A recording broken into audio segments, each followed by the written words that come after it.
Welcome to New Year's Day, 1st of January 2014. You saw me finish off with a wiper conversion. We've had our festivities, we've had our celebrations. We welcome you to a new day. Sorry I keep starting off with a dash, it's the way it is. Alright, so the wiper linkages have been refurbed, cleaned up. Wiper motor refurbed, cleaned up. Backing plate refurbed, cleaned up, powder coated. All fitting back together. There's your backing plate, there's your scuttle front plate. So that's a complete system. We're just now prepping the plastic casing for the wiper motor. It's got some light scratches on it and a little indentation there. I'm going to plastic fill that now, smooth it down, etch prime it with some plastic primer spray, and then we're ready to go for that cover. So the cover obviously on top of there, that's that assembly done there, all boxed off. That's all finished, so your wiper assembly is complete. I can wrap that then, put it away, lock it in the box for when it's needed.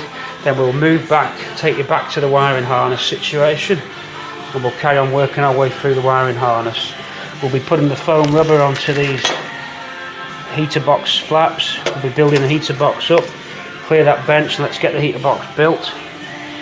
And then we'll start repairing the wiring loom. So the next few videos for 2014 will see us boxing off the rest of the dash, centre clocks to get running, wiring harness to tidy up and rewrap, rear lights to refurb and put the bulbs in, connect them all up. Let's get the lights, the brake lights working, indicators, check the reverse switch, all that kind of stuff. I now know those centre wires are for the reverse switch. So that's what we're on with. That's what these next videos will be all about. Finishing off the harness. We hope to have that done by about part 3 or 4, and then that'll be covered over. Then we switch then to the radio and the MP3 system, and we get full power on to the dashboard. We've also got the steering column to clean and get ready, so we'll be working on the steering column as well, cleaning up those aluminium parts there. A light shot blast for that. So a light sandblast for that, then a paint. It's not getting powder coated because I don't want to break that assembly down.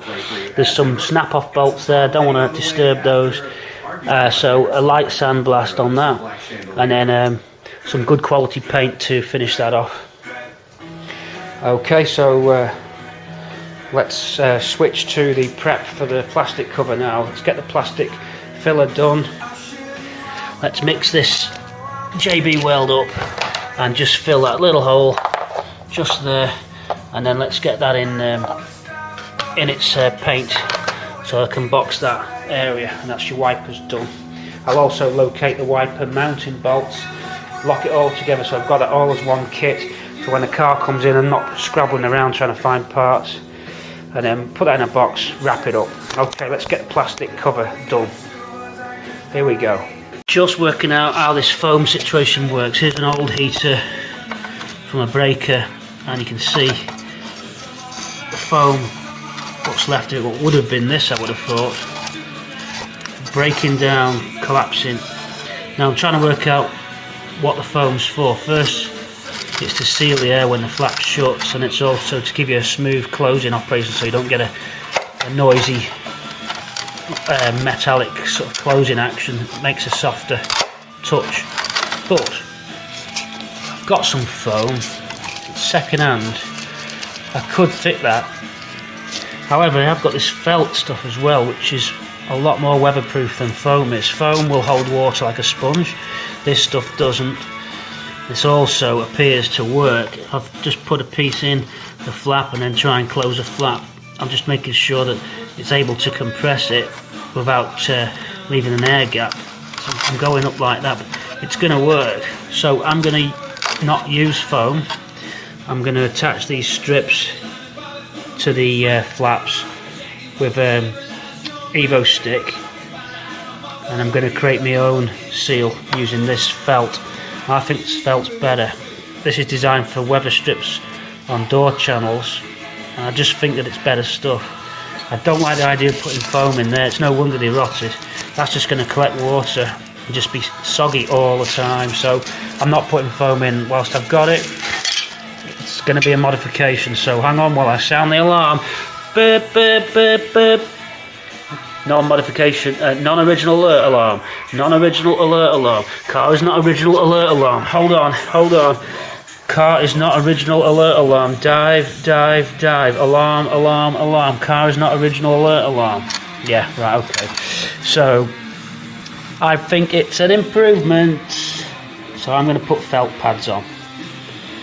And I'm going to put them on in the places where it needs it to seal. It doesn't need it there. Why hold moisture when you don't need to? So we'll make a sealing strip, fit it, make sure that it seals in the right places. I'm presuming across this top lip, see, you would have that there, and that would then close, and that would create that seal, which I think will work.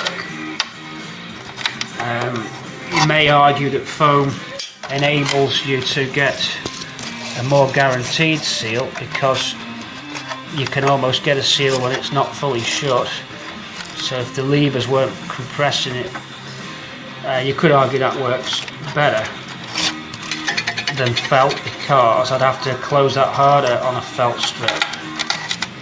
However, I don't think it's going to be a problem, I really don't. I'm going to go for that and see how it looks.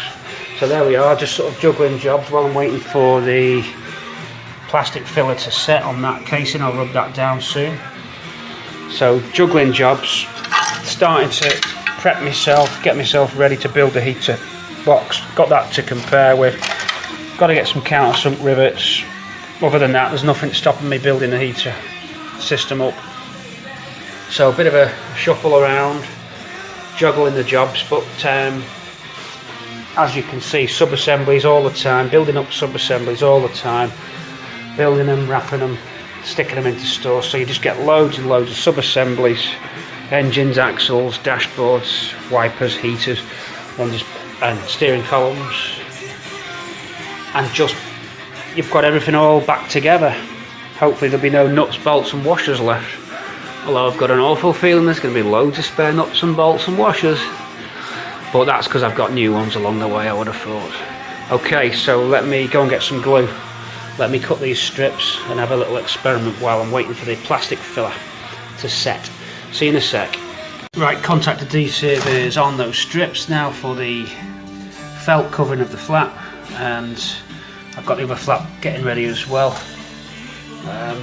Some primer onto that case there, it's ready for its black coating. Okay, so these are ready to attach. You just let that, I've got this spray contact adhesive. You let it go tacky and then just stick the two together. You don't do it while it's wet, you let it just get tacky on the surface, it's a contact glue. Okay, I'm going to stick those felt strips onto the flap now. Alright then, that's that etch primer onto the plastic. That's a plastic primer, and now I've got this plastic bumper paint. So plastic bumper paint on to the casing of the wiper motor. Just dusting that in now. Right, last piece of the felt for the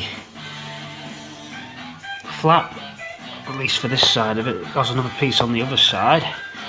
The Evo stick's gone off, or just gone tacky, so pop that piece in, push to shape.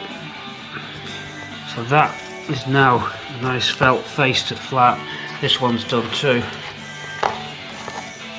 That one doesn't have anything on that side.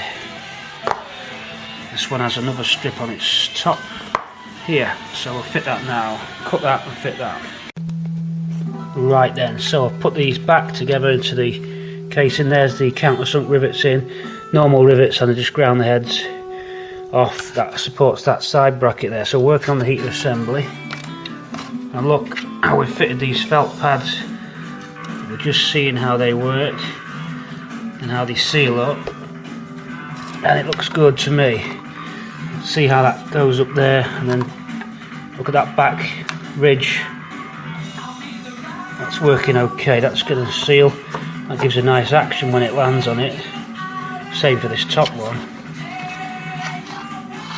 That closes on this inner face here, see? So we've put the felt on there, and we've done another coat of gloss on the flap so it looks nice.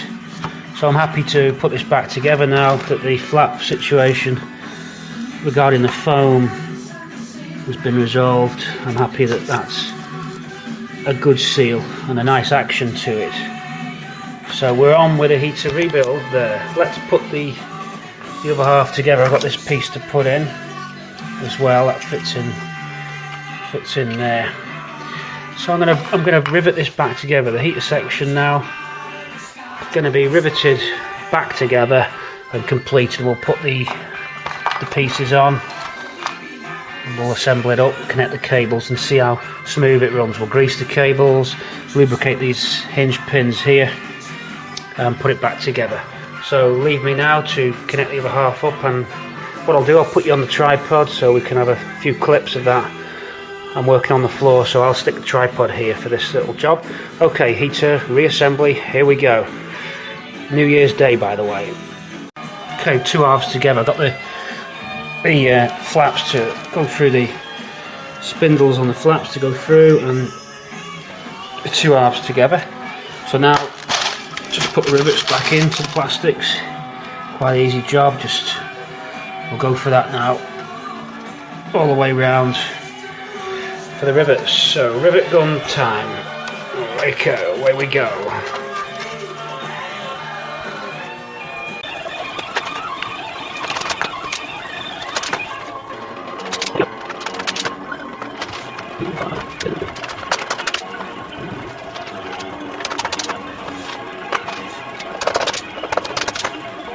Prepped up the cables, you saw them zinc plated earlier on. They've had a touch of paint on them too. Now I'm just working the 3-in-1 oil down the cables till it drips out of this end, so that's fully lubricated. I'll do that with all 3 control cables.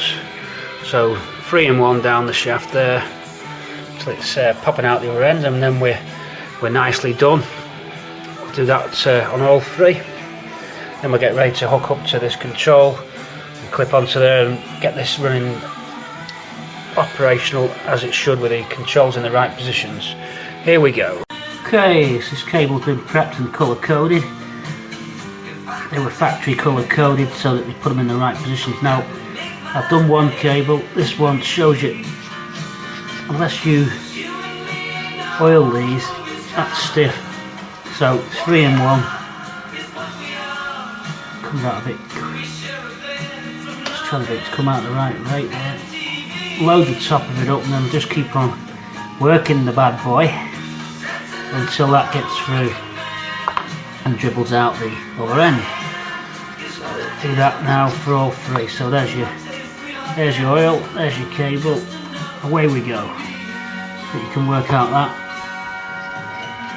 Let's keep doing that. Right, the first flap and cable are now connected, and I'm just checking the compression of the felt pad to make sure that when I slide this, when I slide the motor, this is the speed controller, I'm now going all the way to the right, which is on a pre-facelift, is off, and then you can pull towards you for fresh air. It's the 3 position connection. I'm just doing that now, so that's operational at the moment. So what we're checking for is, as I push away to full speed, we'll see that open up, and I'm on maximum there, so I've got the full movement. So coming in now half speed, coming in fully closed. Now you'll see at the last movement there, that felt just squeezes up, and then I feel the lever clicking home. So it's sealing it. It's just squashing the felt down and sealing. And it's a nice action. No horrible noises when it shuts, and it's very easy to operate. It's quite smooth. So we're there with that. Now we're going to do that the direction flap that sends it to demist or to your feet. So there we go. That's your heater. That's your mixer control. That's the amount of hot air coming in. So we're okay with that. I'll do the next cable.